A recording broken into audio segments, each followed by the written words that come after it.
kini akan penyertaan-Mu Tuhan dalam kehidupan kami sampai pada saat ini. Kami boleh ada sebagaimana kami ada di hadapan hadirat-Mu Tuhan. Kami tahu ini semua karena tuntunan-Mu, karena penyertaan-Mu Tuhan. Dan kami boleh menikmati bagaimana Engkau Allah yang sudah turut bekerja dalam kehidupan kami. Kami boleh melewati setiap proses kehidupan di dalam perjalanan hidup kami. Dan kami boleh mendapati diri kami sore hari ini ada di hadapan hadirat-Mu. Kami tahu bahwa itu adalah pemeliharaan Tuhan. Dan kami mau mengucap syukur untuk hal itu. Dan kembali sore hari ini kami akan meneguhkan diri kami melalui kebenaran firman-Mu. Kuduskan benih kebenaran firman Tuhan ini. Kuduskan setiap kehidupan kami. Dan biarlah kebenaran-Mu ini boleh kembali meneguhkan setiap kehidupan kami. Ini doa kami Tuhan, kami menyerahkan waktu ini ke dalam tangan kasih-Mu. Hanya di dalam nama Tuhan Yesus kami siap menyambut kebenaran firman-Mu. Haleluya. Amin. Baik. Selamat sore Bapak Ibu. Ya, puji Tuhan, kita patut mengucap syukur untuk kebaikan Tuhan dalam kehidupan kita sampai pada saat ini. Dan kita belajar untuk melihat bagaimana kita punya Allah yang adil, kita punya Tuhan yang luar biasa, yang selalu dan senantiasa memelihara kehidupan kita. Baik Bapak Ibu dan Saudara sekalian, mari kita akan bersama-sama belajar dari kebenaran firman Tuhan. Puji Tuhan, kita masih bisa kembali bersekutu dan kita boleh kembali belajar dari benih kebenaran firman Tuhan sore hari ini. Mari kita buka Alkitab kita di dalam Mazmur 7. Mazmur 7 ayat 1 sampai ayatnya yang ke-12. Mazmur 7 ayat 1 sampai ayatnya yang ke-12. Kita akan membacakannya secara bergantian. Bapak Ibu akan membacakan ayat-ayatnya yang ganjil dan saya akan membacakan ayat-ayatnya yang genap. Dari Mazmur 7 ayat 1 sampai ayatnya yang ke-12. Kalau sudah ketemu, saya persilakan kepada Bapak Ibu untuk membacakan ayat yang pertama. 1, 2, 3.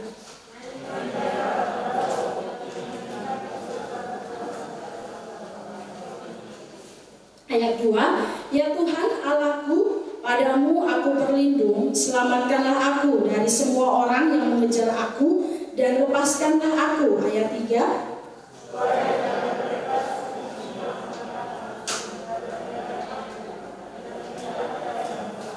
Ayat 4, ya Tuhan Allahku, jika aku berbuat ini, jika ada kecurangan di tanganku. Ayat 5.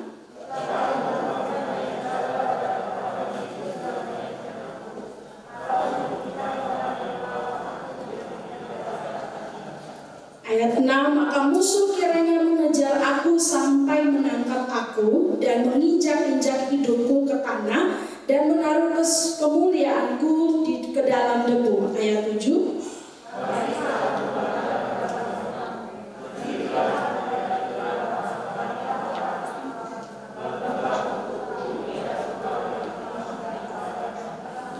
Ayat 8, biarlah bangsa-bangsa berkumpul mengelilingi engkau dan bertahtalah di atas mereka di tempat yang tinggi. Ayat 9.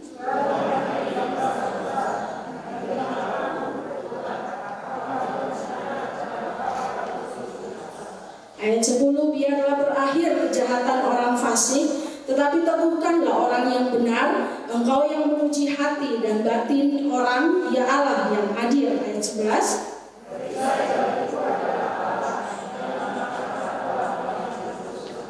Ayat 12, Allah adalah hakim yang adil dan yang murka setiap saat. Baik Bapak Ibu dan Saudara sekalian, sore hari ini kita akan belajar dari kebenaran firman Tuhan seperti yang sudah kita baca di dalam Mazmur 7 ayat 1 sampai ayatnya yang ke-12. Khususnya kita akan melihat bagian-bagian dari kebenaran firman Tuhan ini di bawah satu tema, yaitu Allah hakim yang adil.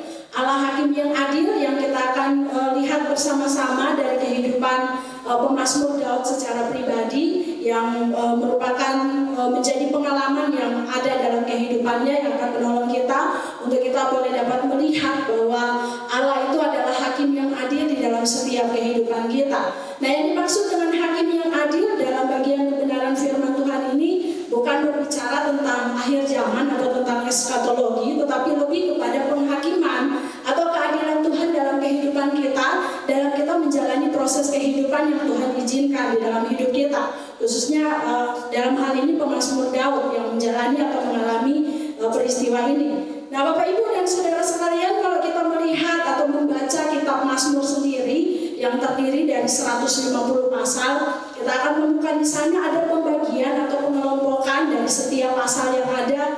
Ada mazmur puji-pujian, ada mazmur doa, ada mazmur tentang nubuatan, mazmur ucapan syukur, doa permohonan, kemudian ratapan, kemudian mazmur rohani dan hikmat. Ada banyak mazmur atau pengelompokan yang bisa kita lihat ketika kita membaca kitab Mazmur ini sendiri. Nah, sore hari ini kita akan lihat bersama-sama, belajar bersama-sama dari bagian kebenaran firman Tuhan pada Mazmur 7 ini sendiri, yang akan kita lihat bagaimana pengalaman dari pemazmur Daud ketika dia mengalami keadilan Tuhan di dalam kehidupannya.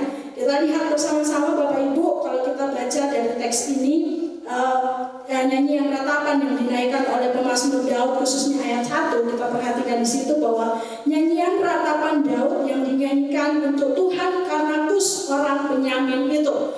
Nah, dari bagian yang kita baca ini, kita bisa dapat melihat bahwa ratapan yang dinaikkan atau doa ratapan yang dinaikkan oleh pemazmur Daud itu, akibatnya itu kenapa dia menaikkan doa itu ada di ayat yang pertama.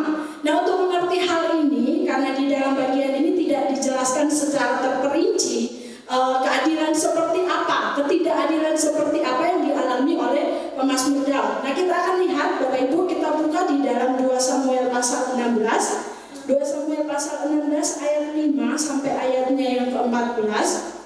2 Samuel 16 ayatnya ke-5 sampai ayat yang ke-14. Kita akan temukan di sana peristiwa ini yang menunjuk atau mengarah kepada Mazmur 7 ayat 1. Saya akan menolong untuk membacakan bagi kita secara cepat dari 2 Samuel 16 ayat 5 sampai ayat yang ke-14. Simei mengutuk Daud. Ketika Raja Daud telah sampai ke Bahurim, keluarlah dari sana seorang dari kaum keluarga Saul. Ia bernama Simei bin Gera. Sambil mendekati raja, ia terus-menerus mengutuk Daud, dan semua pegawai Raja Daud melemparinya dengan batu, walaupun segenap tentara dan semua pahlawan berjalan di kiri kanannya. Beginilah perkataan Simei pada waktu ia mengutuk, "Enyahlah, enyahlah engkau penumpah darah orang bersila. Tuhan telah membalas kepadamu segala darah keluarga Saul yang engkau gantikan menjadi raja. Tuhan telah menyerahkan kedudukan raja kepada anak-anakmu Absalom. Sesungguhnya engkau sekarang dirundung malang karena engkau seorang penumpah darah." 9. Lalu berkatalah Abisai anak Seruya kepada raja, "Mengapa anjing mati ini mengutuk tuanku raja? Izinkanlah aku menyeberang dan memenggal kepalanya." Ayat 10. Tetapi kata raja, "Apakah urusanku dengan kamu, hai anak Seruya? Biarlah ia mengutuk. Sebab apabila Tuhan berfirman kepadanya, kutukilah Daud, siapakah yang akan bertanya, mengapa engkau berbuat demikian?" Pula kata Daud kepada Abisai dan kepada semua pegawainya, "Sedangkan anak kandungku ingin mencabut nyawaku, terlebih lagi sekarang orang Benyamin ini. Biarkanlah dia dan biarlah ia mengutuk, sebab Tuhan yang telah berfirman kepadanya demikian." Mungkin Tuhan akan memperhatikan kesengsaraanku ini, dan Tuhan membalas yang baik kepadaku sebagai ganti kutuk orang itu pada hari ini. Demikianlah Daud melanjutkan perjalanannya dengan orang-orangnya, sedang Simei berjalan terus di lereng gunung bertentangan dengan dia, dan sambil berjalan ia mengutuk, melemparinya dengan batu dan menimbulkan debu. Dengan lelah sampailah raja dan seluruh rakyat yang ada bersama-sama dengan dia ke Yordan, lalu mereka beristirahat di sana. Nah, peristiwa ini Bapak Ibu, kalau kita perhatikan atau kita kaitkan dengan bagian yang firman Tuhan yang kita baca sore hari ini, khususnya di ayat yang pertama dari pasal 7 Mazmur ini sendiri, kita melihat di situ bagaimana pemazmur Daud ini sendiri mengalami ketidakadilan, di mana dia itu difitnah, dia itu dituduh seperti yang kita baca di dalam 2 Samuel pasal 16 ayat 5 sampai 14. Bapak Ibu dan saudara sekalian, kita temukan di sana bahwa tuduhan-tuduhan yang disampaikan, tudingan-tudingan yang disampaikan kepada pemazmur Daud tidak sesuai dengan apa yang terjadi. Nah, pemazmur Daud ini sendiri kalau kita lihat Bapak Ibu, ketika dia dipercaya untuk menggantikan Saul, menurut orang yang berada di pihaknya Saul ini sendiri, Kita perhatikan di situ kalau di ayat yang pertama dijelaskan bahwa namanya adalah Kus orang Benyamin itu. Nah, secara terperinci atau secara kita lihat di dalam 2 Samuel tadi tidak disebutkan si Kus ini siapa, tetapi dari suku Benyamin. Ini yang mungkin dapat bisa menjelaskan kepada kita sedikit tentang latar belakang kenapa pemazmur Daud ini menaikkan nyanyian pujian ratapannya kepada Tuhan. Nah, pujian ratapan ini sendiri kalau kita lihat Bapak Ibu merupakan nyanyian yang sangat emosional dengan perubahan irama yang cepat, dan karena sifat dasarnya nyanyian ini dikaitkan dengan keluh kesah dan tangisan. Nah, kalau Bapak Ibu yang mungkin kalau Ibu Mimi ya, di sini ada Ibu Mimi yang daerah asalnya dari Timor itu mungkin mengerti ya kalau orang nyanyi sambil meratap sambil menangis itu. Nah, kalau di tempat saya itu orang ketika menangis dan meratap itu pada saat ada kematian. Ketika ada kematian kita bisa temukan di sana ada orang-orang yang datang kemudian mereka meluapkan keluh kesah mereka dengan tangisan, dan mereka meratap orang yang telah kembali kepada Bapa itu dengan tangisan, dengan nyanyian yang mereka nyanyikan melalui nyanyian ratapan yang mereka sampaikan. Wah, keluh kesahnya mereka, rasa kehilangan mereka itu mereka sampaikan kepada melalui nyanyian yang mereka sampaikan itu. Nah, Bapak Ibu dan saudara sekalian, kita mau melihat dari bagian firman Tuhan ini, kita mau belajar bersama-sama tentang Allah hakim yang adil dalam kehidupan daripada pemazmur Daud. Ketika dia menaikkan nyanyian ratapannya atas keluh kesah yang ia alami, atas gundah gulana atau tuduhan fitnahan yang ia terima dari orang-orang yang ada di pihaknya Saul sendiri. Nah, kita akan lihat bersama-sama Bapak Ibu dari bagian firman Tuhan ini, kita akan melihat bagaimana sikap daripada pemazmur Daud menyikapi menyikapi sikap yang disampaikan atau yang dilontarkan setiap tuduhan-tuduhan yang disampaikan kepada pemazmur Daud. Kita akan lihat bersama-sama Bapak Ibu sikap-sikap apa saja yang pemazmur Daud tunjukkan, dan dia menunjukkan bahwa dia dapat menikmati Allah yang adil di dalam kehidupannya. Bagian yang pertama kita akan lihat di dalam ayat yang kedua dan ayat yang ketiga. Di situ dikatakan bahwa ya Tuhan Allahku, padamu aku berlindung, selamatkanlah aku dari semua orang yang mengejar aku dan lepaskanlah aku. Kemudian ayat yang ketiga, supaya jangan mereka seperti singa menerkam aku dan menyeret aku dengan tidak ada yang melepaskan. Sikap dari pemazmur Daud yang dapat kita ambil atau kita pelajari dalam kehidupan kita dalam menghadapi kenyataan hidup yang kita jalani sampai saat ini, Bapak Ibu dan saudara sekalian. Yang pertama adalah mencari perlindungan hanya kepada Tuhan. Mencari perlindungan hanya kepada Tuhan.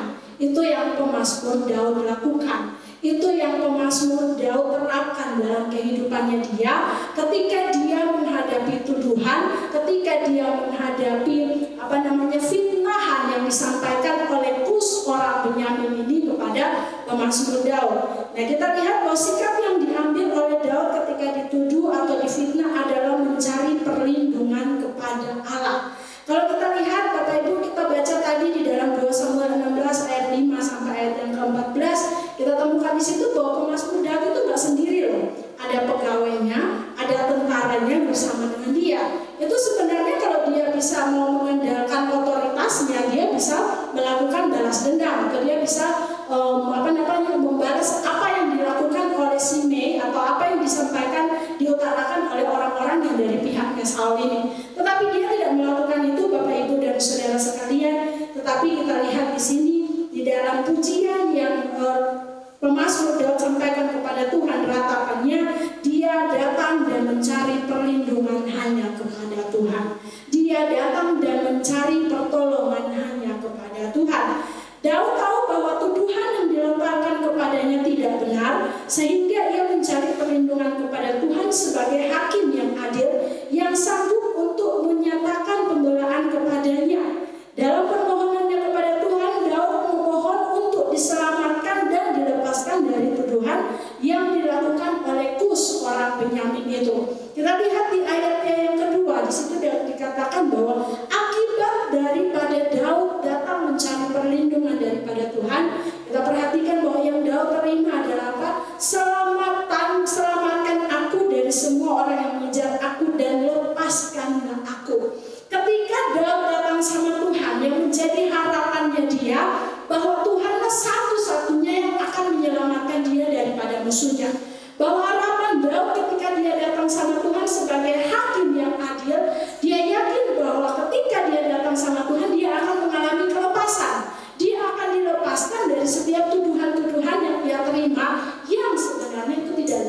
dirasakan oleh Daud.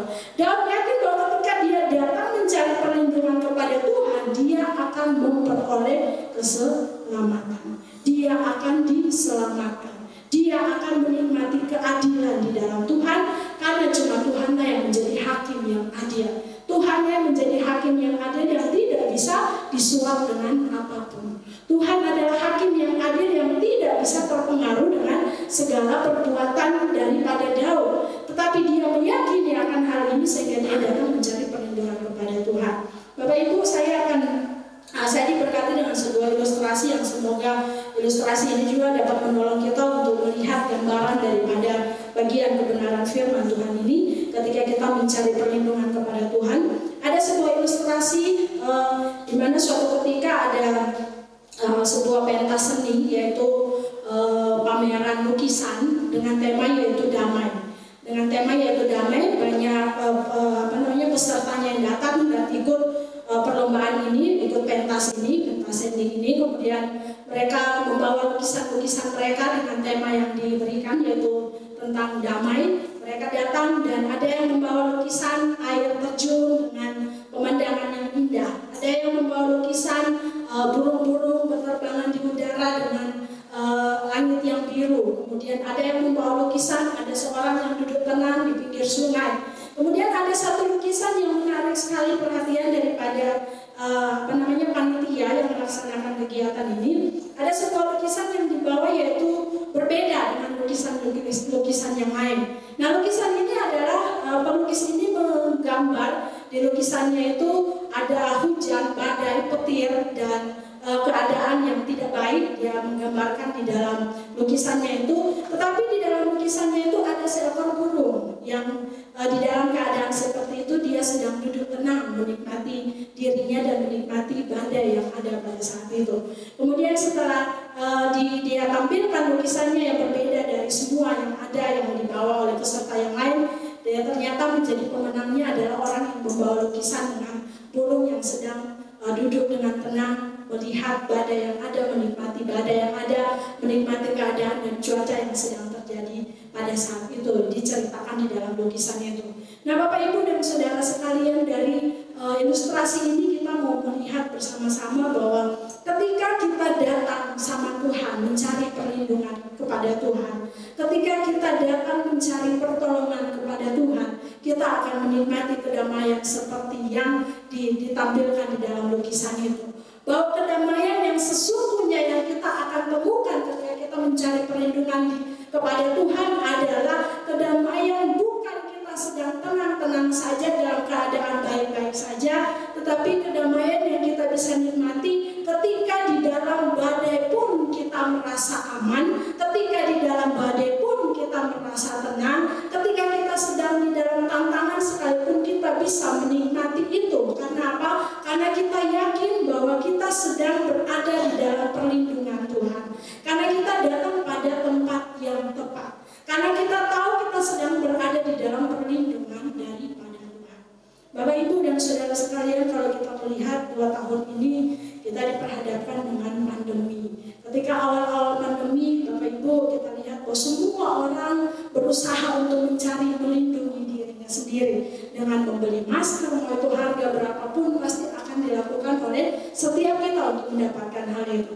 Kemudian pandemi yang kedua yang kita nikmati beberapa waktu yang lalu ketika muncul gelombang yang kedua, semua orang juga disibukkan dengan mencari vitamin untuk menjaga dirinya, mencari yang namanya susu bir brand untuk menjaga imun tubuhnya. Gak salah melakukan hal itu, Bapak Ibu. Tetapi yang menjadi salah adalah ketika kita berada dalam posisi atau keadaan yang tertekan dalam proses kehidupan kita, yang kita cari adalah bukan yang menjadi sumber daripada segala sesuatu, tetapi yang kita cari adalah sumber dari apa yang Tuhan telah ciptakan.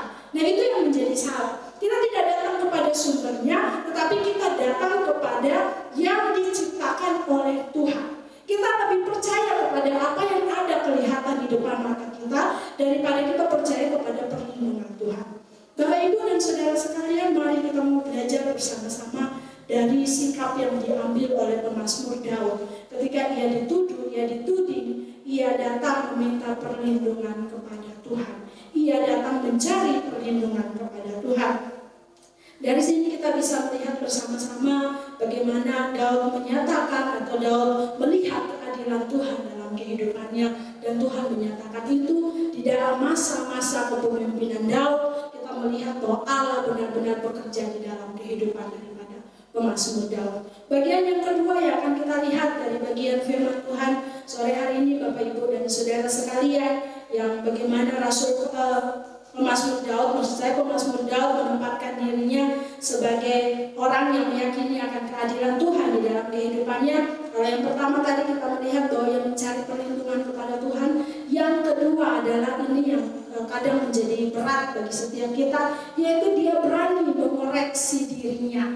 Dia menempatkan Tuhan sebagai Tuhan yang adil, Allah yang adil, hakim yang adil, adalah ketika dia tidak hanya menuding si Kus orang Benyamin ini, tetapi dia belajar untuk membuka dirinya dan Tuhan mengoreksi dia. Dia membiarkan Tuhan mengoreksi dia apakah ada hal-hal yang tidak berkenan juga yang dia lakukan dalam kehidupannya dia, sehingga ia menerima hujatan, ia menerima setiap kata-kata yang disampaikan kepada dia, menerima setiap tindakan yang tidak benar kepada si pemazmur Daud ini sendiri. Kita bisa melihatnya di ayat yang keempat, ayat yang kelima, dan ayat yang kesembilan. Ayat yang keempat dikatakan bahwa ya Tuhan Allahku, jika aku berbuat ini, jika ada kecurangan di tanganku, jika aku melakukan yang jahat terhadap orang yang hidup damai dengan aku, atau merugikan orang yang melawan aku dengan tidak ada alasan. Kemudian ayat yang kesembilan, Tuhan mengadili bangsa-bangsa, hakimilah aku Tuhan, apakah aku benar dan apakah aku tulus ikhlas. Nah, Bapak Ibu dan Saudara sekalian, menarik sekali dari kebenaran firman Tuhan ini bahwa pemazmur Daud menempatkan Tuhan sebagai hakim yang adil, bukan untuk orang yang menuduhnya dia, tetapi dia juga menempatkan Tuhan sebagai hakim yang adil kepada dirinya, dan dia berani membuka dirinya, berani untuk Tuhan koreksi dirinya, berani untuk Tuhan juga menjadi yang hakim yang adil bagi kehidupan pemazmur Daud ini sendiri. Ketika Daud memohon untuk Allah menjadi hakim yang adil di antara dirinya dan juga Kus orang Benyamin itu, Daud tidak hanya memohon agar Allah hanya menjadi hakim bagiku saja, tetapi dia juga meminta untuk Allah menjadi hakim yang adil di dalam kehidupannya dia.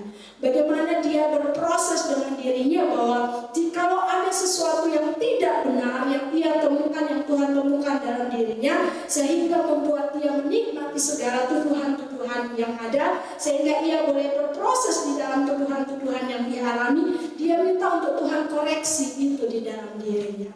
Nah, Bapak Ibu, ini bagi saya hal yang menarik. Karena apa? Karena seringkali yang terjadi dalam kehidupan kita adalah kita pengen Tuhan itu menyatakan kesalahan orang lain daripada menyatakan kesalahan kita. Kita terkadang, dan saya sendiri pun ketika belajar dari kebenaran firman Tuhan ini, melihat bahwa mari kita belajar untuk boleh dapat melihat bahwa setiap proses yang terjadi dalam kehidupan kita ini, apakah semata-mata karena keadaan yang memang sedang kita alami, atau mungkin karena ada sesuatu yang Tuhan mau itu kita alami dan membuat kita akhirnya mengoreksi diri kita, membuat akhirnya kita membuka diri kita untuk Tuhan bekerja di dalam setiap kehidupan kita. Beberapa waktu yang lalu ketika saya berkunjung ke rumah seorang jemaat, Bapak Ibu, dia baru sembuh dari COVID, dan ketika kami cerita-cerita banyak hal, kemudian ibu ini cerita kepada saya bahwa ketika dia terkena atau terpapar COVID-19, corona, ketika dia terpapar corona, dia katakan bahwa dengan jelas dia tahu dari mana dia terserang, dengan jelas dia tahu siapa yang yang menyalurkan virus itu kepada dia tahu siapa orangnya. Dan akhirnya ketika kami cerita-cerita, dia katakan bahwa tapi Kak Oftin, saya belajar untuk tidak menyalahkan orang tersebut. Saya belajar untuk tidak menyalahkan dia, bahwa dia yang sudah menularkan virus itu kepada saya. Tetapi saya belajar untuk melihat bahwa ada proses yang Tuhan izinkan dalam kehidupan saya, sehingga saya dapat melihat bahwa kuasanya Tuhan itu nyata dalam kehidupan saya. Saya melihat bahwa penyertaan Tuhan itu sempurna dalam kehidupan saya. Ibu ini tinggal seorang diri, anak-anaknya jauh daripada dia, dan dia melihat bagaimana ketika dia ada dalam keadaan seperti itu pun dia menikmati sukacita daripada Tuhan. Dia menikmati damai daripada Tuhan. Karena dia belajar untuk tidak menyalahkan, tetapi dia belajar untuk melihat bahwa ada sesuatu yang mau Tuhan kerjakan dalam kehidupan daripada ibu ini sendiri. Nah, Bapak Ibu dan Saudara sekalian, mari kita belajar dari kebenaran firman Tuhan ini. Berani tidak kita membuka diri kita untuk Tuhan mengoreksi kita dalam setiap proses kehidupan yang kita alami, dalam setiap tantangan kehidupan yang kita alami. Kita berani tidak ngomong sama Tuhan. Kita berani tidak menyalahkan keadaan yang ada, tidak menyalahkan yang saat ini kita sedang hadapi pandemi. Kita tidak menyalahkan virus yang dulunya katanya berasal dari Cina sana, kemudian akhirnya kita kena. Tetapi mari kita belajar untuk membuka diri kita dan melihat Tuhan, apa yang mau Tuhan koreksi dari hidup saya, apa yang mau Tuhan korek dari diri saya, sehingga Tuhan itu pada akhirnya sehingga akhirnya Tuhan itu dapat menjadi hakim yang adil, yang benar di dalam setiap kehidupan kita. Mari kita mau belajar bersama-sama Bapak Ibu. Bukan hal yang gampang, tetapi kita bisa melakukan itu. Daud menyadari bahwa keadilan pertama-tama adalah kebenaran dan integritas yang bersih dan tulus di hadapan Allah, sehingga ia berani meminta Allah untuk menguji dirinya. Ketulusan hati kita, di dalam ayat yang ke-9 dikatakan bahwa Tuhan mengadili bangsa-bangsa. Hakimilah aku Tuhan, apakah aku benar dan apakah aku tulus ikhlas. Apakah aku tulus ikhlas di hadapan hadirat Tuhan. Bapak Ibu dan Saudara sekalian, mari kita mau belajar dari kebenaran firman Tuhan ini. Kita mau belajar untuk mengoreksi diri kita juga. Kita tidak menyalahkan proses yang ada, kita tidak menyalahkan keadaan yang ada, kita tidak menyalahkan segala sesuatu yang terjadi dalam kehidupan kita, tetapi kita belajar untuk membuka diri kita sehingga Tuhan juga dapat menjadi hakim yang adil dan mengoreksi setiap kehidupan kita. Bagian yang ketiga, mari kita akan lihat bersama-sama Bapak Ibu di dalam bagian kebenaran firman Tuhan ini di ayat yang ke-11. Kita akan perhatikan di sana. Di ayat yang ke-11 dikatakan bahwa perisai bagiku adalah Allah yang menyelamatkan orang-orang yang tulus hatinya. Perisai bagiku adalah Allah yang menyelamatkan orang-orang yang tulus hatinya. Daud yakin bahwa satu-satunya yang dapat menjadi perisai atau pelindung dalam kehidupannya dia dan yang menjadi pembela atas tuduhan-tuduhan yang ia terima, satu-satunya hanyalah Allah. Bagian yang ketiga yang akan kita renungkan adalah menjadikan Allah sebagai perisai kita.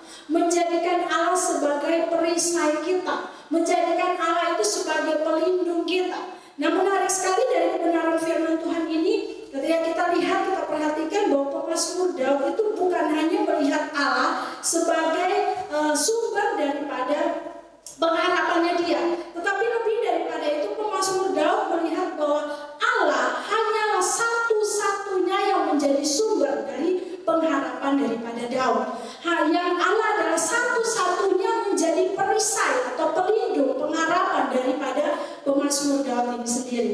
Dia melihat Allah bukan sebagai plan B, tetapi dia melihat Allah sebagai satu-satunya yang akan memberikan perlindungan, satu-satunya yang akan memberikan pengharapan, satu-satunya yang akan memberikan keadilan kepada pemazmur Daud. Bapak Ibu dan Saudara sekalian, mari kita lihat dari kebenaran firman Tuhan ini bahwa pemazmur Daud menempatkan Allah bukan menjadi pihak yang kedua, tetapi yang pertama. Pihak yang pertama yang menjadi tujuan dia ketika dia mengalami keadaan ketidakadilan. Yang menjadi tujuannya dia pertama kali ketika dia menghadapi tuduhan tersebut, dia menjadikan Tuhan sebagai perisai dalam kehidupannya. Dia menjadikan Tuhan sebagai pelindung di dalam kehidupannya dia. Bapak Ibu dan Saudara sekalian, mari sekali lagi saya mau mengajak kita untuk belajar daripada kebenaran firman Tuhan ini. Belajar daripada sikap yang diambil oleh pemazmur Daud. Belajar daripada kebenaran ini bahwa hanya Allah satu-satunya menjadi perisai di dalam kehidupan kita. Hanya Allah satu-satunya yang menjadi pertolongan di dalam kehidupan kita. Tidak ada yang lain. Allah dapat bekerja melalui orang-orang yang ada di sekitar kita.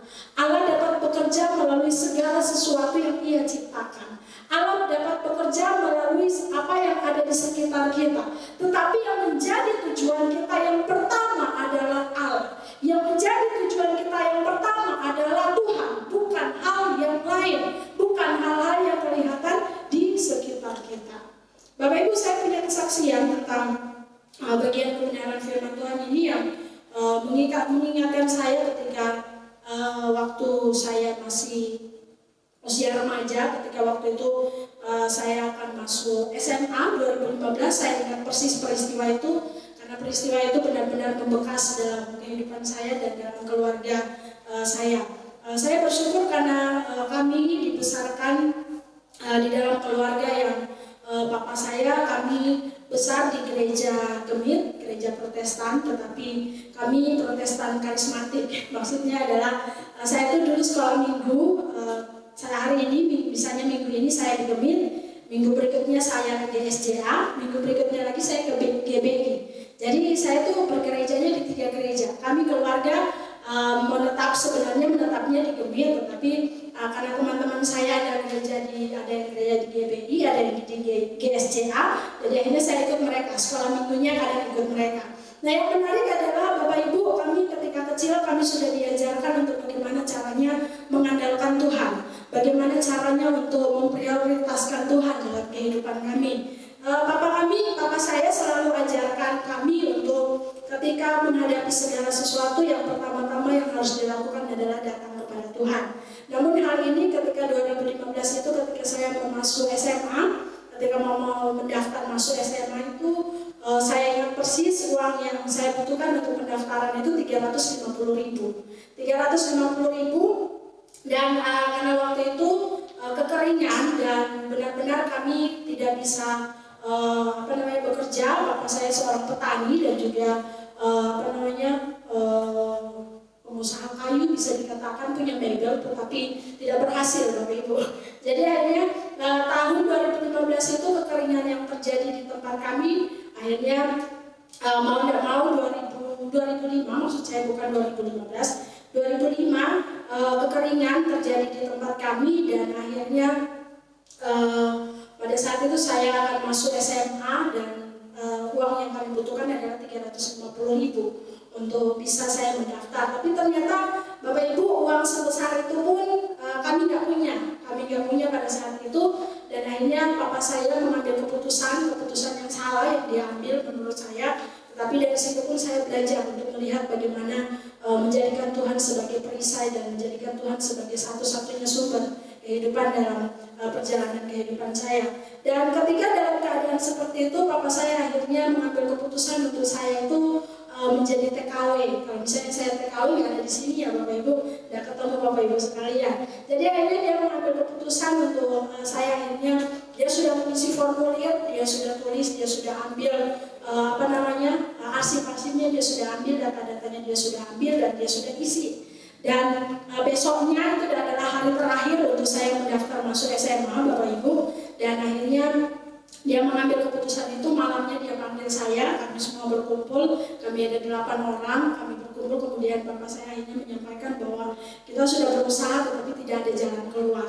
Orang-orang yang mengutangi bapak saya karena beliau punya usaha kayu, tetapi mereka juga nggak bayar, mereka juga nggak punya uang untuk membayar. Akhirnya mau nggak mau keputusan yang harus diambil adalah saya harus TKW, dan akhirnya bapak saya bilang bahwa kamu pulang, kamu TKW 2 tahun, dia sudah hitung nih, 1 bulan itu dapat berapa, dia hitung dengan terperinci, kemudian nanti kamu pulang bisa dapat duit segini. Nah, kamu pulang dapat duit segini, kamu nanti bisa ambil paket C, dan setelah itu kamu bisa kuliah. Keputusannya adalah seperti itu. Kemudian akhirnya ya sudahlah, tidak ada jalan keluar untuk hal itu. Akhirnya malam itu bapak saya bilang, mari kita berkumpul bersama-sama untuk hal ini. Dan ya sudah, saya menerima walaupun dengan berat hati, menerima, tetapi harus menjalani hal itu. Dan hal yang luar biasa Bapak Ibu, di dalam keputusan yang salah sekalipun kita ambil, Tuhan itu tidak pernah meninggalkan kita. Di situ saya melihat bagaimana Tuhan bekerja dalam keluarga kami, dan khususnya saya secara pribadi. Makanya kenapa saya mengingat peristiwa ini, karena benar-benar menjadi hal yang membekas dalam diri saya bagaimana penyertaan Tuhan. Besoknya Bapak Ibu tahu, orang yang papa saya ini datang ke dia untuk meminta melunasi hutangnya yang sudah dia dia pinjam daripada bapak saya datang dan memberikan amplop, dan di dalam amplop itu berisi uang 350.000. Dan itu hari terakhir saya harus mendaftar masuk SMA. Dan saat itu juga Bapak Ibu, ketika tamu itu pulang, Bapak saya langsung mengajak saya, ayo ganti baju, kita ke sekolah dan kita daftar kamu masuk SMA. Suatu hal yang bagi saya adalah luar biasa bagaimana Tuhan itu ketika kita itu menjadikan Tuhan itu menjadi perisai dalam kehidupan kita, menjadikan Tuhan itu menjadi satu-satunya sumber kekuatan kita, menjadikan Tuhan itu menjadi satu-satunya perlindungan kita. Kalau kita mau lihat proses yang dialami, saat itu juga kami melihat bahwa tidak ada lagi kesempatan. Jalan satu-satunya adalah saya harus pergi menjadi TKW. Tetapi di saat-saat seperti itu pun Tuhan dapat menyatakan penyertaannya. Di saat-saat seperti itu Tuhan dapat menyatakan perlindungannya kepada orang-orang yang datang meminta perlindungan kepada Tuhan, kepada orang-orang yang menempatkan Tuhan sebagai perisai di dalam kehidupannya. Bapak, Ibu, dan saudara sekalian, apapun yang saat ini sedang kita kumpulkan, sedang kita kita sedang hadapi proses kehidupan dalam kehidupan kita, mari kita mau belajar bersama-sama melihat bahwa ada Tuhan yang senantiasa akan menolong kita. Mari kita menjadikan Tuhan sebagai perisai di dalam kehidupan kita. Kita menjadikan Tuhan menjadi satu-satunya sumber daripada pengharapan kita, bukan yang lain-lain. Menjadikan Tuhan menjadi satu-satunya pengharapan dalam kehidupan kita, bukan yang ada di sekitar kita, bukan yang ada kelihatan di depan mata kita, tetapi kita dapat melihat bahwa hanya Tuhanlah yang dapat menjadi Allah yang adil, yang sanggup menyatakan pribadinya dalam kehidupan kita. Mari kita mau belajar bersama-sama dari kebenaran firman Tuhan sore hari ini, Bapak Ibu. Kiranya kita boleh dapat menempatkan diri kita. Kita tidak tahu pandemi ini akan sampai kapan, tetapi mari kita meyakini bahwa Tuhanlah yang menjadi pelindung di dalam kehidupan kita. Dia adalah Allah yang adil, Dia adalah Allah yang menjadi hakim yang adil di dalam setiap kehidupan kita. Mari kita mau untuk datang mencari perlindungan kepadanya. Mari kita mau belajar untuk memberikan diri kita untuk dikoreksi oleh Tuhan. Kita mau membuka diri kita untuk biarkan Tuhan boleh bekerja dalam setiap proses yang kita alami. Dan kita mau belajar untuk menjadikan Dia menjadi perisai di dalam kehidupan kita, menjadi pelindung di dalam kehidupan kita. Kiranya kebenaran firman Tuhan ini boleh memberkati setiap kehidupan kita. Dan mari kita akan menundukkan kepala kita, kita akan satu dalam doa, dan kita menyerahkan kehidupan kita dalam tangan kasih Tuhan.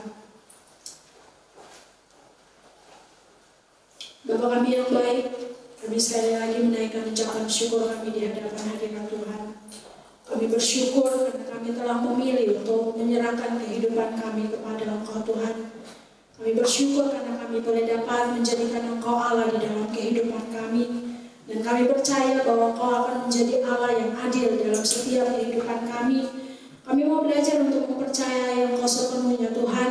Kami mau belajar Tuhan untuk boleh memberi diri kami untuk Engkau koreksi dalam setiap kehidupan kami, agar kami boleh belajar dari setiap proses kehidupan yang kami alami, sehingga kami boleh menikmati bahwa di tengah badai sekalipun Engkau ada di sana, Engkau bersama-sama dengan kami, Engkau menyertai dan menuntun setiap kehidupan kami. Kami bersyukur Tuhan, dan kami mau menjadikan Engkau menjadi perisai di dalam kehidupan kami, menjadikan Engkau menjadi satu-satunya pengharapan di dalam kehidupan kami. Ini doa kami Tuhan, hamba berdoa menyerahkan untuk setiap umat Tuhan yang ada pada sore hari ini.